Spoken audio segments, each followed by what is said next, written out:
leur place pour continuer cette matinée sous l'égide de la langue française. Le thème de notre table ronde est le français, atout ou obstacle au rayonnement de la France. Alors, juste quelques petits mots de ma part pour présenter la langue française. C'est une carte d'identité très simple, à la ligne date de naissance. On va peut-être répondre 1000, un peu moins, un peu plus, on n'est pas tout à fait sûr. Peut-être nos invités ont un avis éclairé là-dessus. Vous savez qu'il y a 220 millions de locuteurs qui parlent le français à travers le monde. Le français se classe au 8e rang des langues internationales, pour certains même au 6e rang, et se place donc un peu avant le portugais, mais loin derrière l'anglais, l'espagnol ou l'arabe. Aujourd'hui, le français se défend correctement, mais comme on dit à l'école, pourrait mieux faire. Il a comme ardent défenseur, on l'a dit déjà plusieurs fois ce matin, je ne le répéterai pas, les alliances françaises, les lycées, les collèges, les universités, les instituts français et d'autres encore. Mais il y a des questions qui demeurent, et c'est celles-ci que nos invités vont tenter de répondre ce matin. Est-ce que le français se porte bien? Est-ce une langue en recul dans le monde? La réputation de notre pays et donc de sa culture est-elle bonne? La langue française est-elle dissociable de ce qu'elle englobe, son histoire, sa culture, ses modes de vie? Et la francophonie est-elle un embryon de réponse ou plus? Car l'énergie, l'espace et la présence de la langue française à une communauté beaucoup plus importante, communauté qui a le français en partage. Puis il y a deux questions subsidiaires que je pourrais ajouter, qui sont importantes et qu'il faut peut-être poser pour l'avenir. L'avenir du français est-il en Afrique? Le français est une langue moderne, une langue scientifique, économique ou diplomatique? Est-ce un atout ou un obstacle? Et je reviens à l'intitulé de notre débat, de notre table ronde. À ces questions et à beaucoup d'autres, nos invités vont donc répondre. Je vous présente à ma droite Donald Morrison, journaliste américain, qui est installé à Paris, mais pas seulement, et l'auteur d'un article que vous avez peut-être lu, c'était en décembre 2007, sur le déclin de la France, un mot qui nous avait tous fâchés, et qui nous avait tous aimés aussi, mais interpellés. Bonjour. Vous pouvez prendre votre micro. Bonjour. Bonjour. Je reçois également à ma gauche, donc on voit à ma droite, Jean-Benoît Nadeau, qui est un journaliste québécois francophone, qui est un observateur de la langue française à travers le monde, et qui vient de sortir un ouvrage, il faut prendre le ton pour donner ce titre, Le français, quelle histoire? Bonjour. Bonjour. Alors comme ils sont deux, j'ai demandé lequel souhaitait parler en premier, eh bien on va faire ça très simplement, faisons pile ou face. Monsieur Morrison, pile ou face? Face. C'est un arbre. C'est la face. Alors, juste, je vous présente la personne qui est à droite de M. Morrison, qui est le traducteur, M. Sobenek, qui nous aidera grandement si c'est nécessaire. M. Morrison, c'est donc à vous la parole. Merci. D'abord, je voudrais affirmer que j'adore la langue française. Et j'ai passé la plupart de ma vie comme étudiant de la langue française sans succès. Donc, avec votre gentille permission, et pour éviter, pour préciser mes pensées, et éviter votre colère quand je parle franchement de ce sujet un peu sensible, je voudrais continuer dans ma langue natale. Merci. I'm afraid that, on balance, France is at a disadvantage in producing the bulk of its culture in French. A disadvantage on the world stage. France is at a disadvantage in trying to spread its influence around the world culturally by having a culture that is that is bound to the French language. At the same time, I also believe that this is not the biggest problem French culture faces today, as it attempts to spread its influence, French influence, in the world. A short sentence that Mr. Slovak can translate it. Eh bien, j'ai bien peur de devoir... J'ai bien peur de devoir vous dire que c'est un gros inconvénient, c'est-à-dire pour la France, que d'essayer de produire les matières culturelles françaises en langue française, notamment lorsqu'il s'agit de faire valoir son influence sur la scène internationale. Lorsqu'elle essaye de faire valoir cette influence culturelle sur cette scène internationale, et je ne pense pas que la culture française doit être si étroitement liée à la langue française.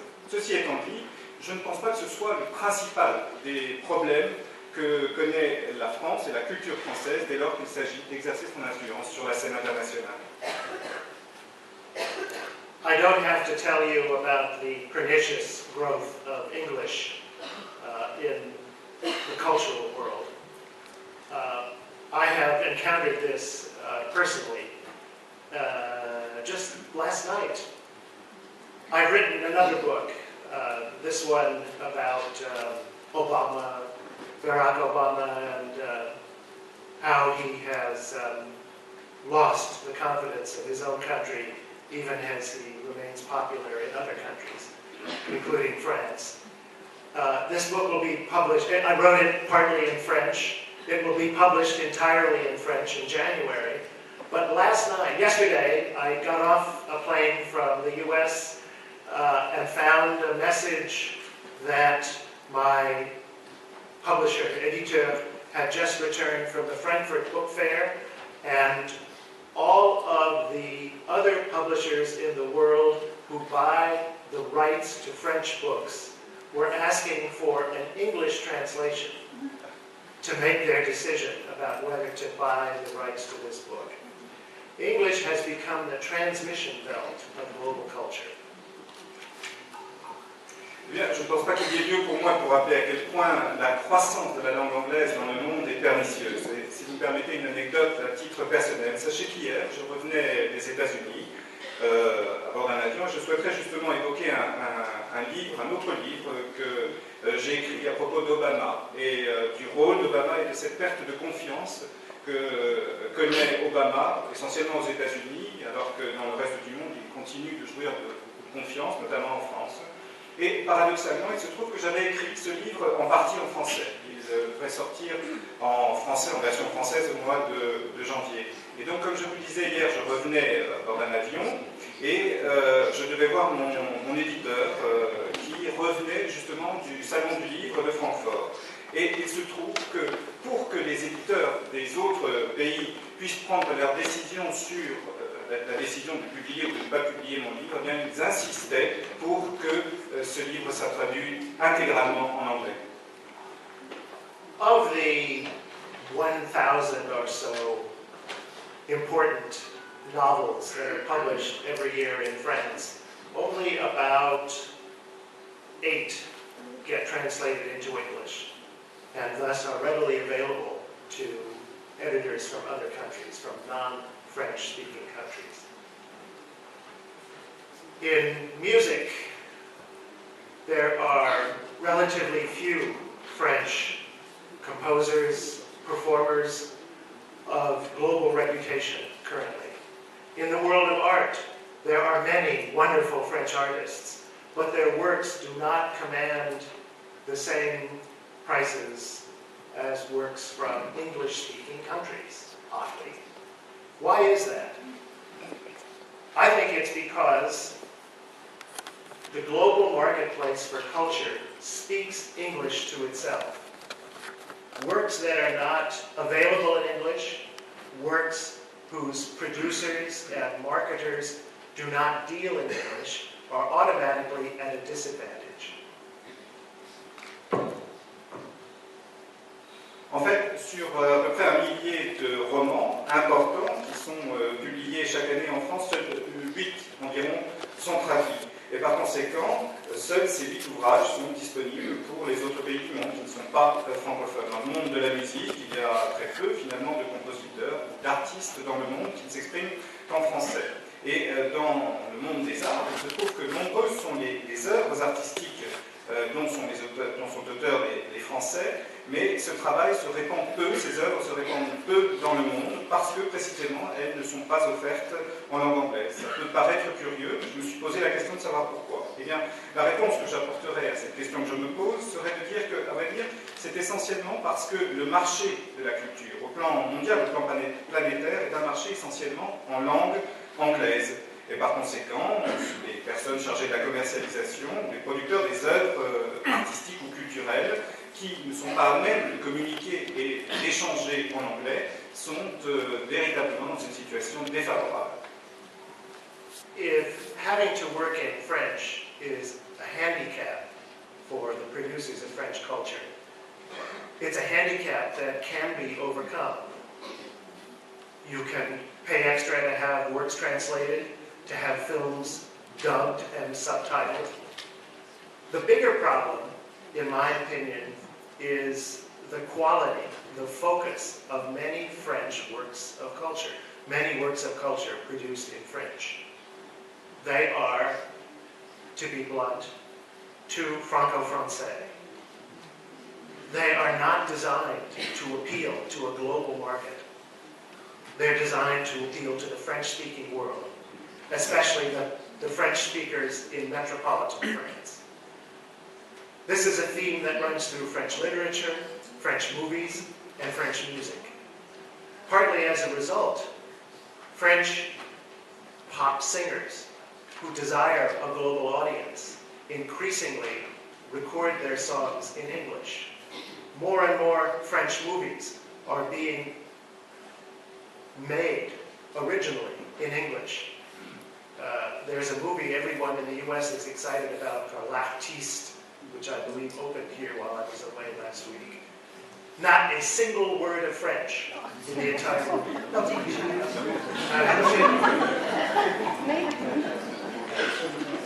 And by the way, the movie was made in Hollywood. The actors are mouthing English. If you can read lips, you will see they're speaking English to each other.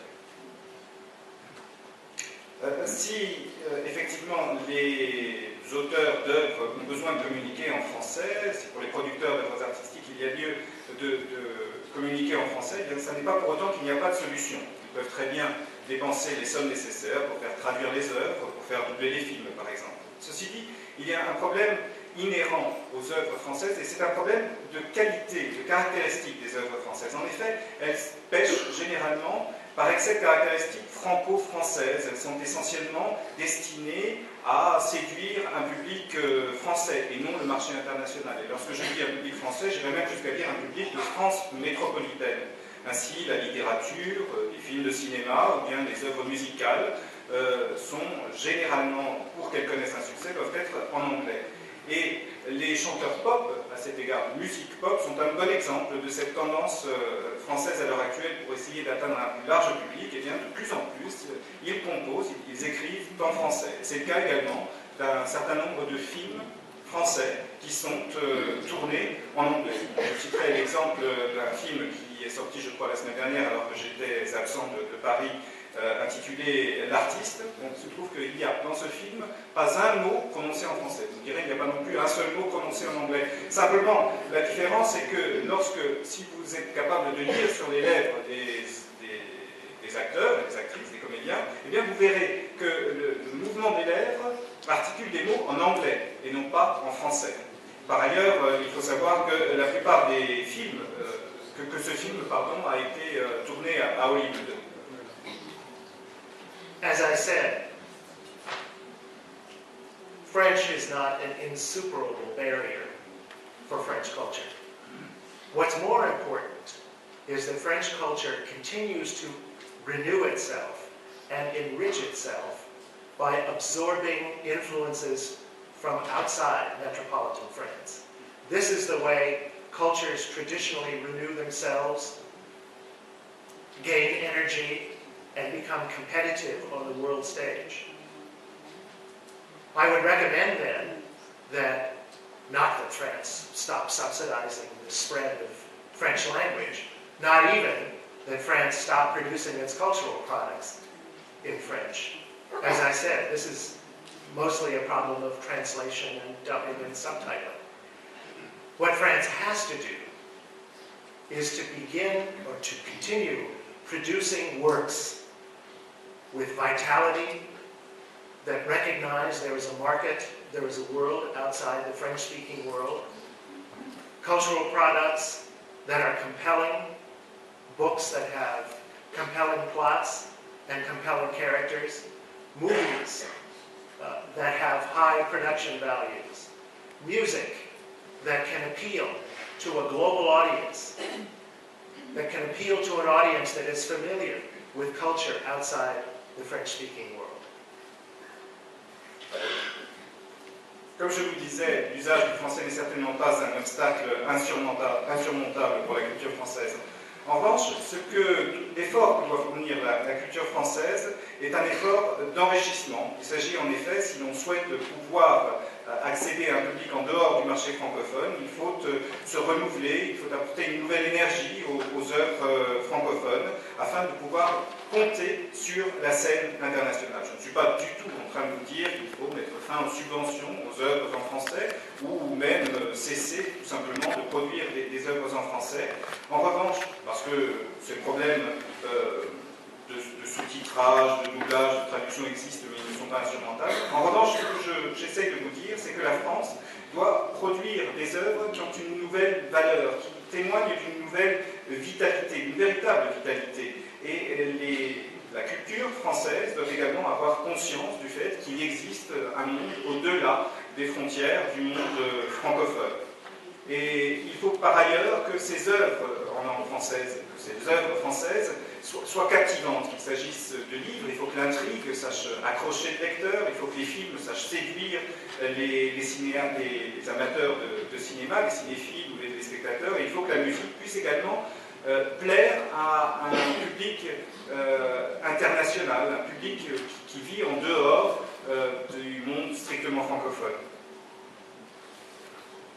So France doesn't need to speak English to remain competitive in the cultural world, but what it does need is to stop protecting its culture from outside influences. And for me, La Francophonie is a wonderful opportunity for France to learn how to empower its own immigrant population, to make stronger contributions to French culture, and to connect the producers of French culture with the outside world.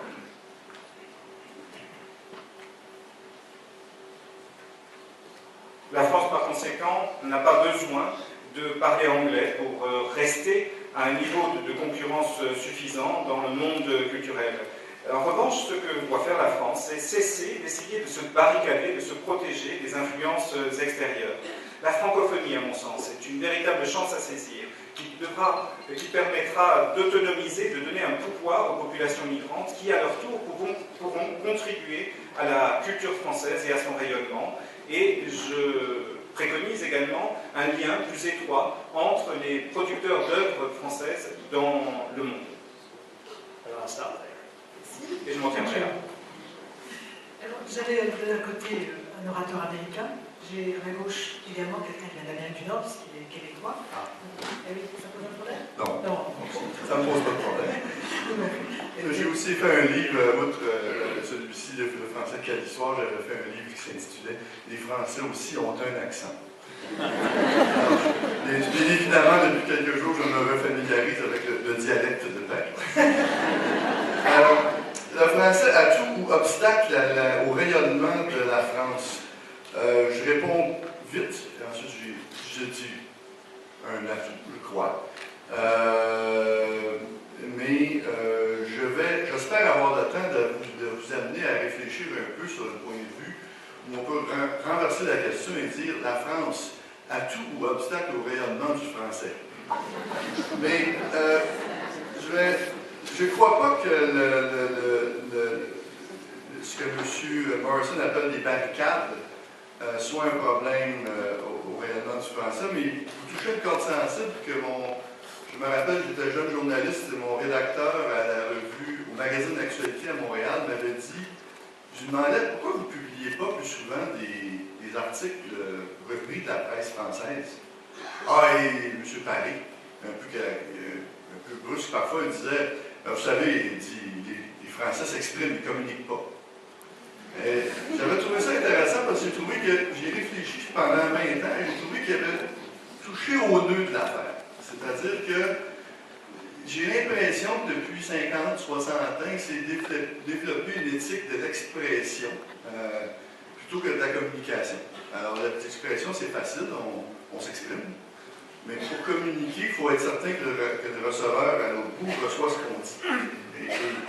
Et cette éthique de la communication est très, très, très présente dans la presse anglo-américaine.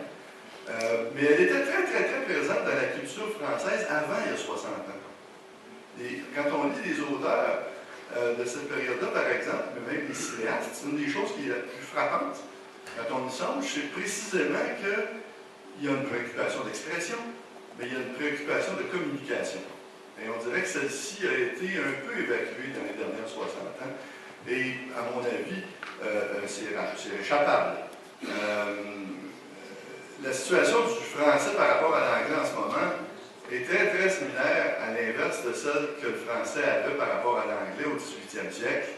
Rivarol, le français langue universelle, époque où les Anglais défendaient farouchement l'anglais contre l'invasion du français et s'efforçaient de placer des barricades pour faire en sorte de protéger leur langue et petit à petit ont installé des tuyaux, des canaux qui ont fait, qui dominent maintenant la communication mondiale et ont l'impression qu'il n'y a rien un peu en dehors d'eux. On vit dans ce contexte-là et ça va prendre peut-être un siècle à renverser. Une chose est certaine, la situation, le rapport des langues entre elles n'est pas permanent. Un des grands atouts de la langue française en ce moment, c'est précisément le fait que M. Morrison y a fait allusion. 220 millions de locuteurs, les 2 tiers, si ce n'est pas les 3 quarts de ces locuteurs-là, n'ont pas de français pour langue maternelle. Ils vivent dans un autre univers linguistique. Pour eux, le français est une expression bien de participant d'un forum où j'étais. Le français, pour eux, est une identité ultérieure. Ça se greffe à leur identité, mais ça veut dire en même temps que la culture française, étant au centre du monde francophone, a accès à tous ces canaux-là de création et en fait, donne accès au monde. Et il se passe depuis une cinquantaine d'années, j'ai constaté que les Français ne sont pas toujours conscients de ça, un réseautage formidable entre les différentes parties de la francophonie. Il y a 50 ans, 60 ans, ça passait toujours par Paris ou Bruxelles. Maintenant, ça se fait directement. Par exemple, ma ville natale, Sherbrooke, l'université de Sherbrooke, qui a créé le premier programme de MBA en français dans les années 70. Et ils l'ont implanté par la suite au Maroc. Quand j'étais en Algérie, j'avais été fasciné par le vétérinaire que j'avais rencontré qui disait le bulletin des agriculteurs du Québec. Il ne disait pas le bulletin des agriculteurs de France, il s'intéressait à l'insémination artificielle au Québec.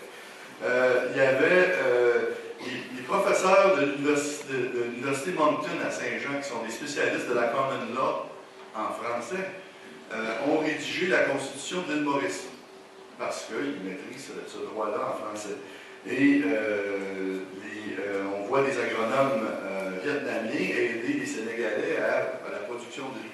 Donc, il y a une espèce de mouvement de réseautage qui est extrêmement fécond. Je vous ai à dessein parlé sciemment que de technologie ou du monde académique, mais c'est exactement la même chose en culture et il y a un mouvement comme ça qui prend de l'ampleur.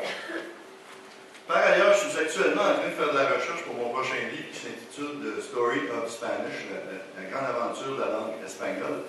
Et j'ai observé quelques éléments de cette culture-là qui mériteraient d'être examinés de près par les Français, notamment l'Institut Cervantes qui a repris le cadre existant des anciens instituts espagnols, a vraiment créé des approches différentes de la promotion linguistique. Ils ont notamment développé leur propre radio et leur propre télé interne. J'ai également été très surpris de découvrir que les Espagnols ont fait une chose remarquable. Ils ont étudié la valeur économique de leur langue. Ils ont établi que la langue espagnole représente 15% du PIB de leur pays. Ils ont calculé, ils ont mis des économistes là-dessus, ils sont arrivés à ce chiffre-là. Et c'est un peu le moteur de leur action culturelle. La France, actuellement, est une des inventrices, inventeurs de la diplomatie culturelle. Ça remonte à 130-140 ans. Et à l'époque où la France était isolée en Europe, à l'époque où l'Allemagne, l'Italie montaient, etc., et avait décidé certains individus avaient lancé la diplomatie culturelle afin de sortir des réseaux traditionnels diplomatiques pour aller chercher d'autres alliances, d'autres types de rapprochements. Et 140 ans plus tard, on est un peu face au même problème. Et il se peut que certaines solutions à la promotion du français à l'étranger vont venir des individus auxquels il faudra laisser le maximum de corps de jeu pour agir. Et c'est moi qui tourne la page. J'ai participé à un forum des jeunes ambassadeurs à l'été dernier. C'était organisé par le Centre de la francophonie des Amériques, qui est un organisme créé par le gouvernement du Québec pour faire la promotion du français, pour réseauter tous les francophones des Amériques, de la Terre de Feu jusqu'à Kuujjuaq. Et une des participantes était une chanteuse qui s'appelle Bia Krieger, qui est brésilienne, et qui avait dit, elle chante la chanson québécoise, la chanson française, qui est traduite en portugais, inversement, elle est vraiment dans le métissage. Et elle avait dit, arrêtez Molière, arrêtez, là. Donnez-nous du vrai, donnez-nous ce qui se passe maintenant, là. Donnez-nous, faites en sorte qu'on le sache. Et tous les participants qui étaient des jeunes personnes venant de l'Argentine, du Mexique, de Saint-Domingue, de la République dominicaine, d'Haïti, des États-Unis, disaient tous culture, culture, culture. Faites en sorte qu'on le sache. Et il y a des portes béantes à ouvrir, des boulevards à emprunter qui sont à peine parcourus. Par exemple, on sait très bien qu'en Europe de l'Est, une des choses qui a favorisé la pénétration de l'anglais après le mur de Berlin, ça a été les fondations américaines. Mais pourquoi n'y aurait-il pas des fondations, d'initiatives privées qui pousseraient le français? L'Alliance française le fait. Mais il y a d'autres types d'initiatives qui peuvent voir le jour. Les webzines, quelqu'un a fait allusion tout à l'heure à l'importance du web, potentiel surtout que ça représente. Et il y a une revue culturelle qui est très intéressante que j'aime beaucoup, qui s'appelle Zigzag. Il en faut 12 zigzags dans les prochaines décennies pour rendre au monde, d'abord aux francophones mais aux autres, le fait français. Et il faut que cette initiative-là soit traduite. Je suis d'accord avec vous, M. Morrison. Il faut se doter d'une force de travail, non seulement au niveau de la production culturelle, mais au niveau de sa traduction. C'est extrêmement important. Parce qu'autrement, un francophone parce que la francophonie, en réalité, c'est une espèce de polynésie linguistique d'îlots au travers de d'autres langues. Et si on ne traduit pas ce qu'on produit, le francophone est isolé dans sa langue. Il n'y a aucun rapport avec ses voisins. Si on lui donne ce qu'on produit, en français bien sûr, mais qu'on fait au moins un résumé en espagnol ou en portugais ou en anglais, il est capable de montrer ça à ses amis francophiles, puis leur dire « regarde, c'est intéressant ». Eux autres, puis là, peut-être que quand ça va faire 12 fois, l'autre va décider de l'apprendre le français. Donc, il y a un investissement à faire, je pense, en traduction pour développer des têtes capables de transmettre la culture. J'avais plein d'autres points, mais je vais m'arrêter ici. Peut-être que dans les questions, j'aurai la chance de les ramener. Merci beaucoup. J'ai une petite question rapide qui vous concerne tous les deux. Vous êtes bien, on va arrêter.